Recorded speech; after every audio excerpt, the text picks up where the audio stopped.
Hello everyone and welcome back. In this video, we will talk all about sprint reports in Jira. So let's get started. Okay, so what are sprint reports? Sprint reports show you the list of issues in a sprint. It is mostly used during sprint retrospective meetings, meaning we can take this report as a reference to discuss what's happened during the sprint.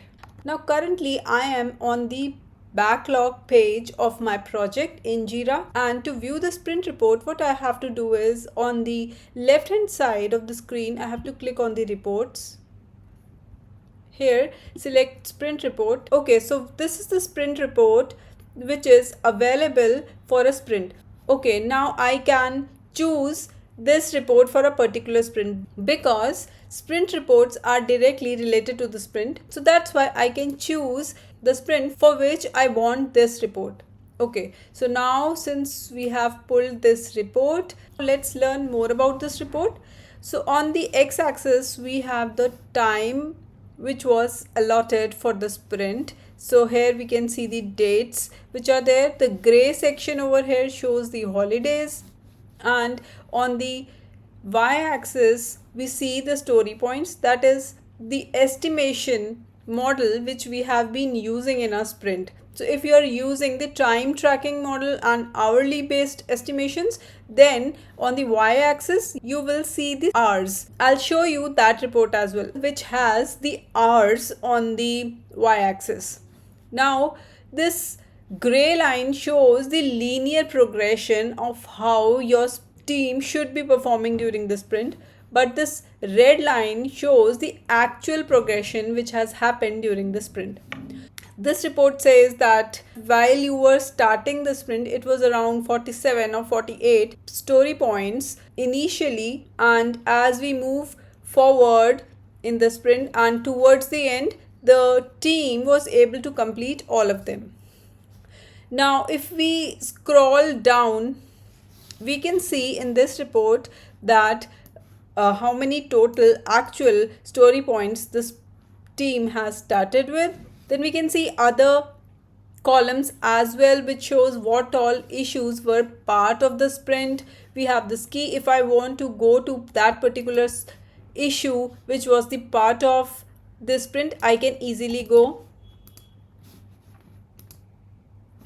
Then we can see the issue type, etc. And if I want to see all these issues in a separate tab, then I can do that as well. Okay, so this is how it is. Now let's talk about some of the very important points to remember. For all those using Jira, they know what a sprint board is, but in case we are confused, I will just go to this board for this sprint. So CM board here means that board for this clinic management project, and if I click over here, it will show me all the different issues that were part of this board. This board is empty right now because we haven't started the sprint, but as soon as we start the sprint, the board is filled with issues, and only those issues which were part of sprint get a chance to be represented on the sprint report. Okay, now let's move back to our report, and now let's open some other report. Okay, I'll choose CM Sprint 11, and if I scroll it down, yeah, I can see a lot of differences from the previous report which we saw. So let's see these differences one by one. As we are seeing the asterisk sign over here on some of the issues, it means that these issues were added to the sprint after the sprint has been started. So this information is also available on the sprint report.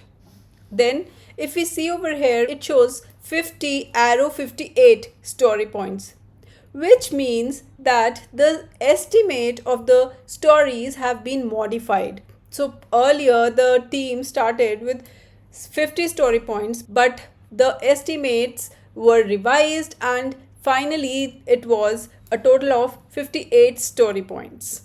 And if we move down over here, we can see that here it is a dash arrow 8, which means that an estimate was modified from nothing to 8. That is, maybe this story was not estimated earlier, but it got estimated after the sprint has been started. Okay, then if we move down, here also we can see that there are some issues which were not completed in the sprint, and those issues were either moved to the backlog or to the next sprint, but that information is also available over here. Now here also, if we see, we have this arrow of 8 to 11 story points, which means that the issues which have been moved to the backlog have also been changed with respect to the estimates. And here we can see that this particular issue, that is CM22, which was not estimated earlier, has been increased to 3 story points. So this all information we can make out from a sprint report. Now let me also pull out one of the sprint reports where they have been estimating based on hours. Okay, so we can see that the estimation for the issues have been done with respect to hours. On the y-axis we can see 100 hours, 200 hours, 300 hours, etc. Now again on the x-axis we can see the dates for which the sprint has been planned.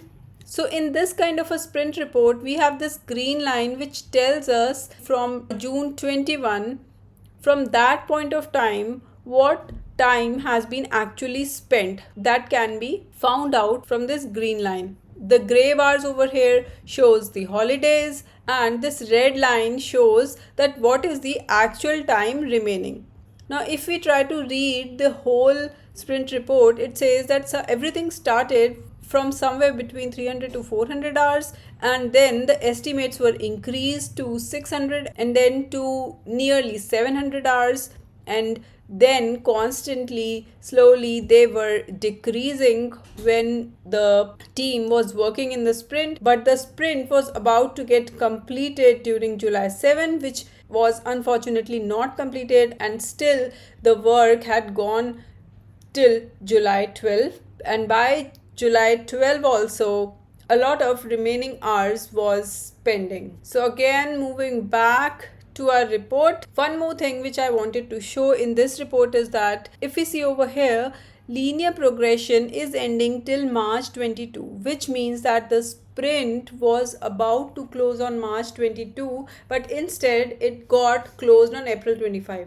So all these stats, by the way, are not good for the team, and it generally does not happen, but just for the demonstration purposes I have pulled out such kind of a data. Okay, so that was all about sprint reports in Jira. If there is anything you want to discuss or anything which I might have missed out in sprint reports, please ask me in the comment section. You can connect with me through LinkedIn, through YouTube comments, and through Instagram. Thank you for watching. Bye for now.